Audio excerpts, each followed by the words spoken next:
Cette émission s'adresse à un public de 13 ans et plus. La supervision des parents est conseillée.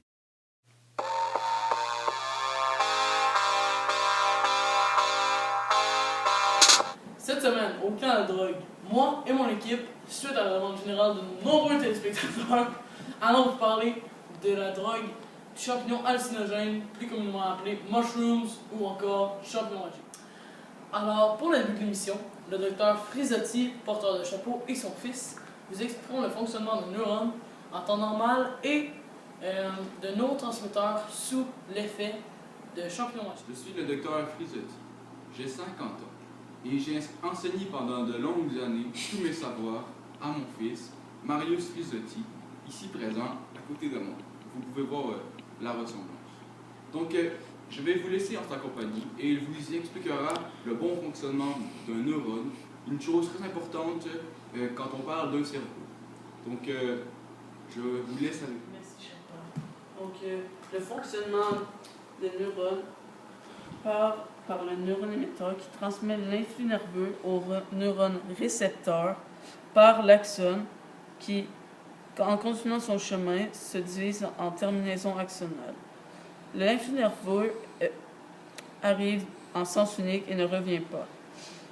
Elle change pour le neurone récepteur par la fente synaptique qui envoie l'influx nerveux au neurone récepteur par les récepteurs d'influx nerveux.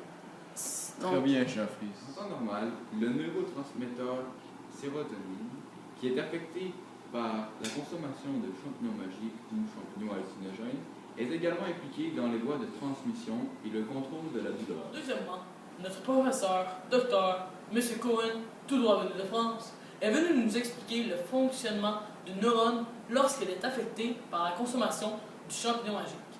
Alors, M. Cohen... Je suis le docteur Cohen, tout droit venu de France.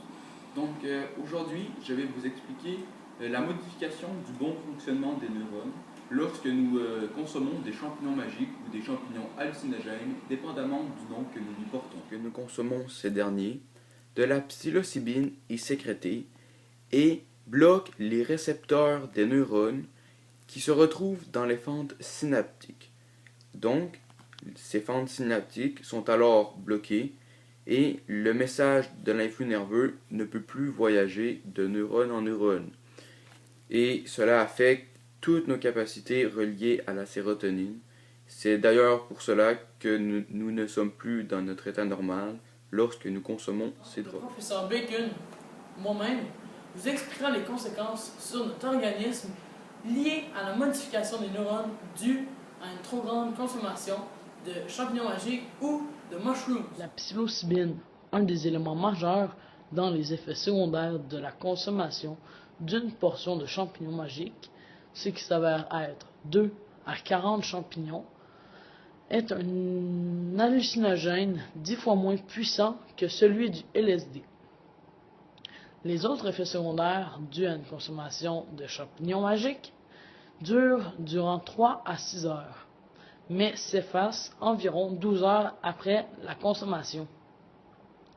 Par exemple, comparé aux autres effets secondaires dus à une consommation de champignons magiques, les hallucinations, elles, peuvent persister 4 jours après l'ingestion de 2 à 40 champignons. Les effets secondaires dus à la consommation de champignons magiques sont une détente soit mentale ou physique, des douleurs abdominales, accorder de l'importance à ce qui ne l'est pas, des changements d'humeur et des réglages des sens. Bien sûr, il y a aussi l'hallucination que je vous expliquerai sous peu.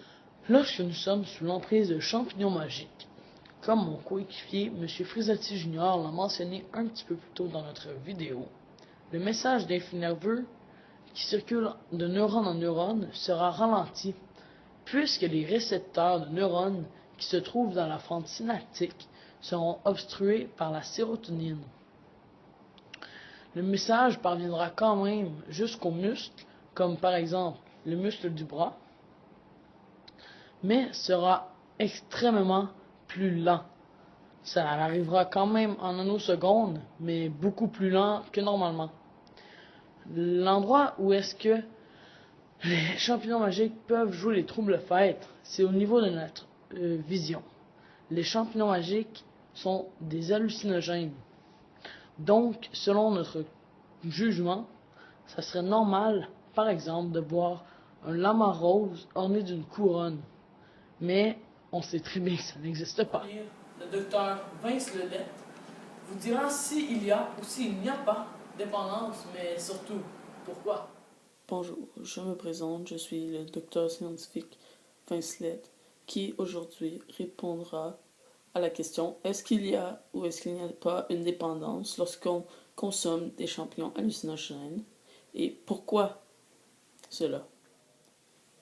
Et oui, donc peut-être à votre grand étonnement, la consommation de champignons hallucinogènes qu'on appelle plus souvent les champignons magiques, les moches ou les mushrooms ne provoque pas de dépendance ou d'addiction puisque ceux-ci ne contiennent pas de structures toxicomaniaques ou addictives qu'on peut retrouver dans les autres drogues. Donc, ce phénomène s'explique aussi parce que la psilocybine contenue dans cette drogue n'entraîne pas de dépendance physique ou psychologique.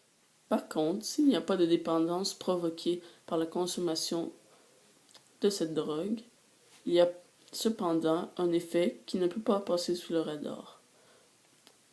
La consommation de cette drogue entraîne une tolérance plus élevée à celle-ci, ce qui fait que les deuxième, troisième et quatrième fois que vous prenez cette drogue, vous devez en prendre plus pour atteindre les mêmes effets que la première fois. Ceci peut être très dangereux pour votre santé. Oui, je sais. Je vous sens fébrile. C'est maintenant la fin de notre émission. Vous pourrez, la semaine prochaine, nous retrouver sur nos ondes Canal Drogue pour une autre capsule vidéo sur la marijuana cette fois-là. Donc, moi, le professeur Cohen, M. Frisotti, son fils, nous vous souhaitons une belle soirée et espérons que notre capsule vidéo sur le champignon magique vous a plu. Vous pourriez aussi aller sur drogue.qc.ca, notre website, pour lire et en apprendre davantage sur les autres drogues qui circulent dans le Québec. Alors, à la semaine prochaine.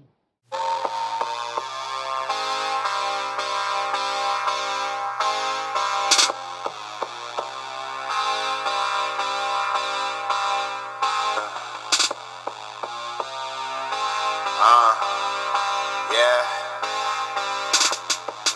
yeah, yeah,